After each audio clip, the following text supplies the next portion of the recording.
The words hit me like a physical blow. "You're not my real dad." Tyler said it loud enough for half the people at the post-funeral gathering to hear. His voice echoed through the church basement where we had gathered after laying his mother to rest. My wife of 12 years, the woman who had made me believe in second chances. I stood there in my black suit, frozen in place. A cup of coffee that had gone cold an hour ago sat in my hand as I watched my stepson tear apart whatever was left of our family in front of 60 witnesses. "I never was," Tyler continued, his voice rising. "And now that Mom's gone, you can stop pretending." He thought I was pretending. It felt like a stone had settled in my chest. The room fell into silence. Everyone looked stunned. Conversation stopped mid-sentence. Forks hovered over plates of potato salad. Someone's aunt whispered something to someone's uncle, but everyone else just stared. At me, at Tyler, at the scene unfolding beside. The memorial flowers. I could feel people watching me. They weren't helping.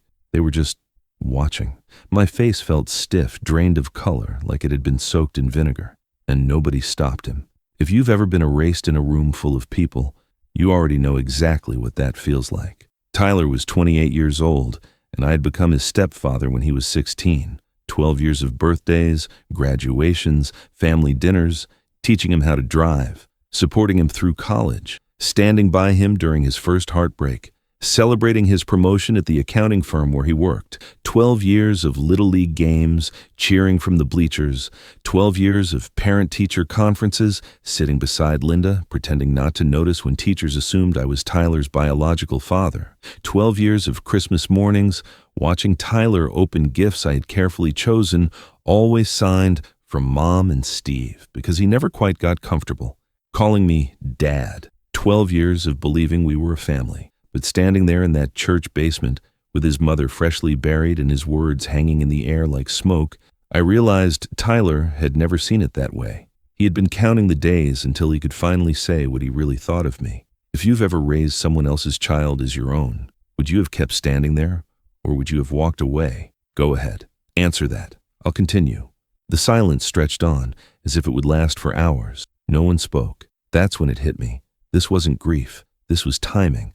Tyler had planned this moment. He had waited until his mother was buried, until we were surrounded by family and friends, until I was at my most vulnerable. Then he struck. I didn't react. I filed it away. Everything had been planned. I remembered every time over the past 12 years when Tyler had introduced me as my mom's husband instead of his stepfather. Every graduation photo where he had deliberately pushed me to the edge of the frame. Every family dinner where he talked about his real dad, just loud enough for everyone to hear, just loud enough to remind me who I wasn't. I had kept telling myself it was normal, that step-family relationships took time, that love couldn't be forced, only earned, like trust. But Tyler had never been trying to accept me. He had been waiting for this moment. What I didn't know yet was that I had been waiting for it too. Tyler's biological father died when Tyler was 8 years old. A car accident on Interstate 95. His mother, Linda, had been a widow for 8 years when I met her at a mutual friend's barbecue. She was a beautiful woman. I couldn't take my eyes off her. Linda often told me that after his father died, Tyler had put him on a pedestal. He had turned him into a saint, a perfect father, a perfect husband, a perfect man who could do no wrong. At the time, I didn't think much of it. Now I realize I was being compared to a ghost. Isn't that awful? Has anyone ever compared you to someone else like that? It's a terrible feeling. But there was something Linda never told me. I found out 3 months after our wedding when I was helping Tyler clean out the garage and came across a box filled with his father's old papers. Documents no child should ever have to see. Papers his mother had hidden for years. Tyler's perfect father wasn't perfect at all. No one ever is. There were police reports. There were court dates. There were records Linda never wanted Tyler to read. And there was a pattern that made my stomach turn, because none of it looked like an accident. That father, elevated to sainthood, had left behind a trail Linda spent years trying to erase. I never told Tyler what I had found. Linda made me promise I wouldn't. Let him keep his memories, she said. They're the only things he has left of his father. So I stayed silent. I let Tyler worship a man who had terrified his mother for years. I let him compare me to an idealized version of an abuser, and that was the moment I realized. Tyler wasn't honoring his father. He was using him as a weapon against me, and that was only the beginning. "The house needs to go on the market," Tyler said, loud enough for the room to hear him.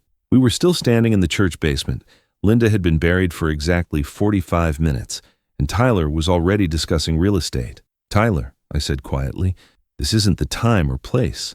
"When is the time?" His voice had that edge I'd heard before, but never in public, never in front of family. "When are we going to talk about what happens next?" Legal documents don't lie. People do, and the legal documents were very clear about what happened next. But Tyler apparently had different ideas. "The house was Mom's," he continued, his voice carrying to every corner of the room. "It belonged to her family. It should stay in the family."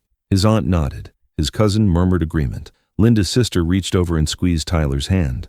The house Tyler was talking about was the house Linda and I had shared for 12 years. The house where we'd hosted Thanksgiving dinners and Christmas mornings. The house where we'd planned to grow old together. The house Linda had already given away, quietly, legally, completely. Tyler didn't know that yet, but he was about to find out. "If you know, you know." "I talked to a lawyer yesterday," Tyler said, pulling out his phone to show everyone something on the screen. That single detail changed everything.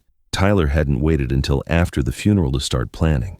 He'd been planning while his mother was still alive, while she was still fighting cancer. While I was sitting beside her hospital bed every night, he'd been researching property law.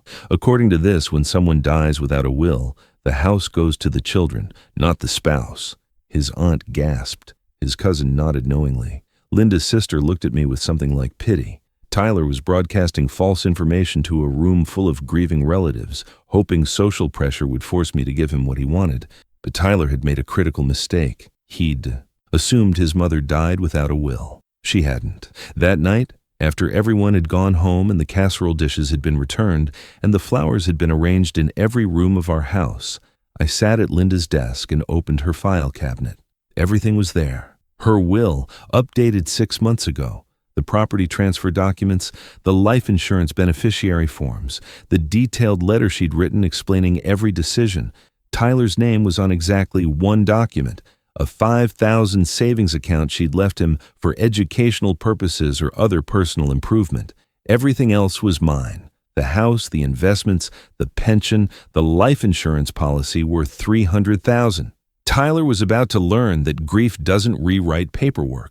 And the envelope, the thick manila envelope she'd sealed and labeled with my name, with instructions to open it only if Tyler became a problem.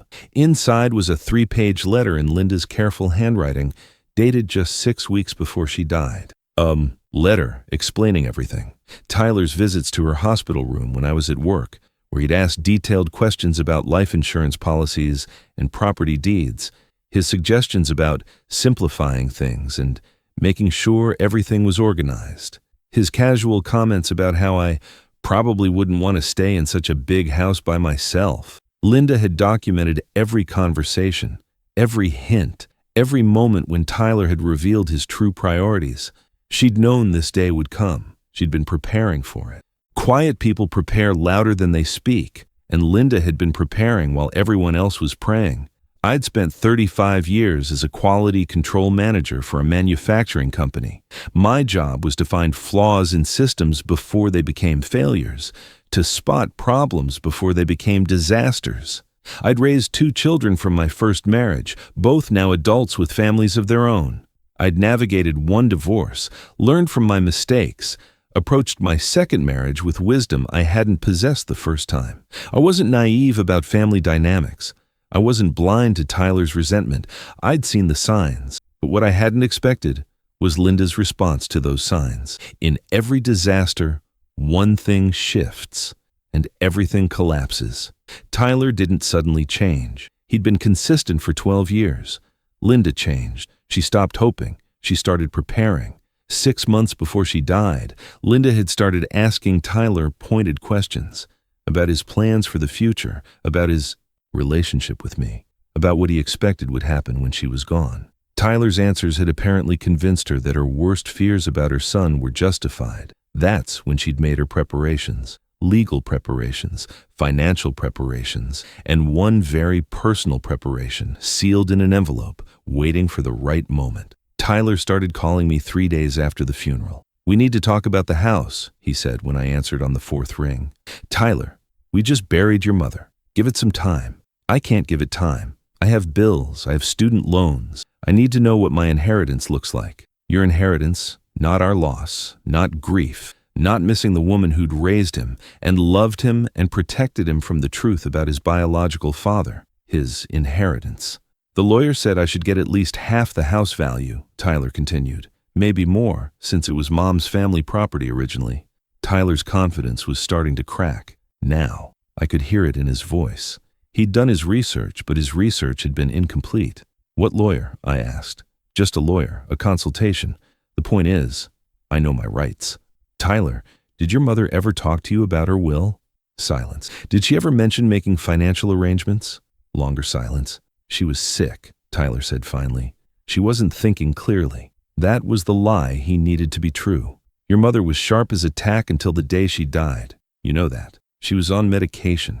She was scared. People make bad decisions when they're scared." Tyler's desperation was showing. He'd built his entire plan around the assumption that his mother had left everything to chance.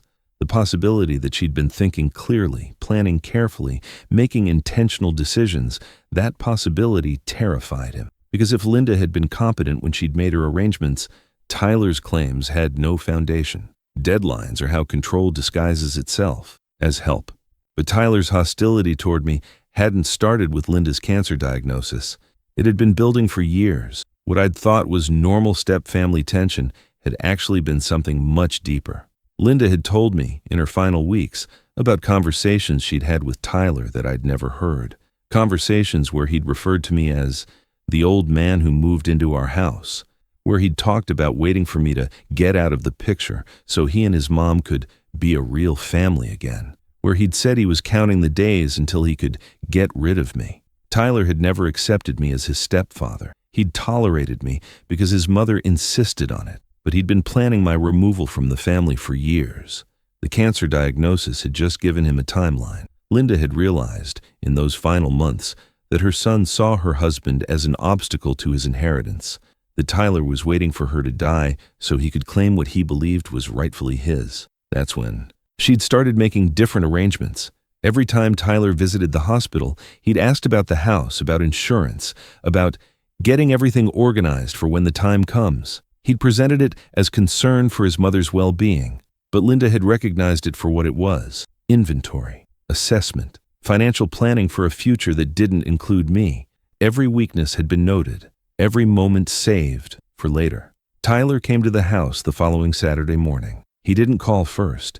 He used the key Linda had given him years ago, back when I thought it was important for him to feel welcome in our home. I was sitting at the kitchen table with coffee and the newspaper when I heard the door open. "We need to settle this," Tyler said, walking into the kitchen like he owned it. He thought age had made me harmless. "Settle what?" I asked, not looking up from my paper. "The house, the inheritance, all of it?" He sat down across from me without being invited. "I'm willing to be reasonable, but I need to know what you're planning to do." "What I'm planning to do," I repeated. "Yeah. Are you going to fight this, or are you going to accept reality?" I folded my newspaper and looked at Tyler, really looked at him. This young man who'd sat at my dinner table for 12 years, who'd eaten my food and slept under my roof, and accepted my help with everything from homework to job interviews, who'd spent those same 12 years waiting for me to disappear. He thought I'd argue. I didn't. I let the silence do it first. "Tyler," I said, my voice carrying the authority that comes from understanding exactly what's happening. "Do you know what your mother and I talked about during those last weeks?" He looked confused by the question. "She was dying. You talked about dying stuff. We talked about you, about your expectations, about what you'd been saying to her when I wasn't around." Tyler's face changed slightly, just enough to show me that he'd been caught in something he thought would stay private.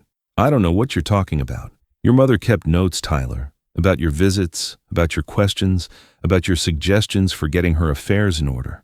I stood up slowly, deliberately. Tyler remained frozen in his chair. "She documented every conversation where you asked about life insurance, every time you brought up property values, every hint you dropped about what would happen when it's just you and me, Mom."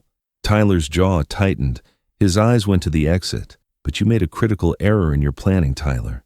You assumed that because your mother loved you, she was blind to what you were doing." I walked to Linda's desk, the one Tyler had never bothered to open, and pulled out the envelope. Your mother wasn't blind. She was preparing. You didn't fail because you were careless. You failed because you underestimated the one person you thought you owned. I opened the envelope and pulled out Linda's letter. Tyler watched from his chair as I unfolded 3 pages of his mother's handwriting, her final words about her son, her explanation of every decision she'd made. Should I read this out loud? I asked. Or would you prefer to read it yourself? Tyler's face had gone white. What does it say?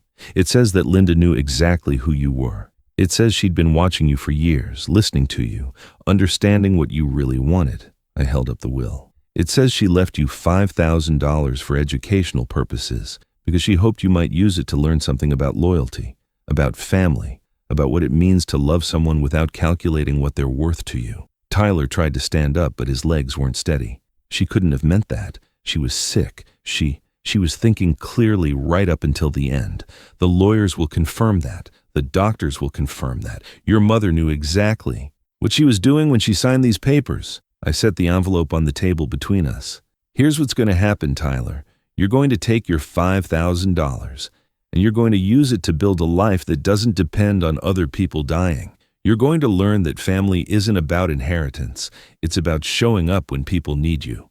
Tyler grabbed the envelope and started reading. His mother's words, her disappointment, her love for him despite everything, her hope that losing his inheritance might teach him something her living example had failed to communicate. After he finished reading, Tyler sat in silence for several minutes. I never meant, he started. Yes, you did. You meant every word. You've been waiting 12 years to get rid of me, and your mother knew it. Help is offered. Control is taken. Tyler left the house that morning with nothing but his mother's letter and a check for $5,000. 3 days later, he called to Surat and apologized, not for what he'd said at the funeral, but for what he'd been thinking all along, for treating his mother's marriage as an obstacle instead of a blessing, for seeing me as competition instead of family. I told him apologies were a start, but actions mattered more than words, that if he wanted a relationship with me, he'd have to earn it the same way anyone earns family, through loyalty, respect, and genuine care. Justice doesn't shout. It lets time do the talking. Tyler moved to another state 6 months later, got a fresh start, a new job, a chance to build something of his own. We exchange Christmas cards now, brief phone calls on birthdays, polite distance that acknowledges our shared connection to Linda without pretending we're family. I still live in the house Tyler thought should belong to him. I maintain Linda's garden, host her friends for coffee, keep her memory alive in ways that have nothing to do with property values or inheritance law. Some of us are older, yes, but we're not blind. We can recognize greed dressed up as grief. We can tell the difference between people who mourn a loss and people who calculate an opportunity. If you've ever been talked about like you weren't there, you already know why this story matters. And when someone stands in your kitchen and demands what they think they deserve, instead of earning what they actually need, we can remind them of something very important. Experience doesn't perform. It waits. Tyler learned that some quiet stepfathers who seem like easy targets have spent decades learning to spot the difference between love and leverage. Some of us know how to identify manipulation disguised as grief. Some of us remember being responsible for families that required wisdom, not just kindness. And some of us are still perfectly capable of protecting what matters most. My house, my choices, my life. Tyler found out that family isn't about blood or legal documents or who gets what when someone dies. Family is about who shows up when life gets hard, who stays loyal when staying costs something, who chooses love over leverage every single time. And when experience is cornered, it doesn't plead, it decides. So ask yourself, what would you have done?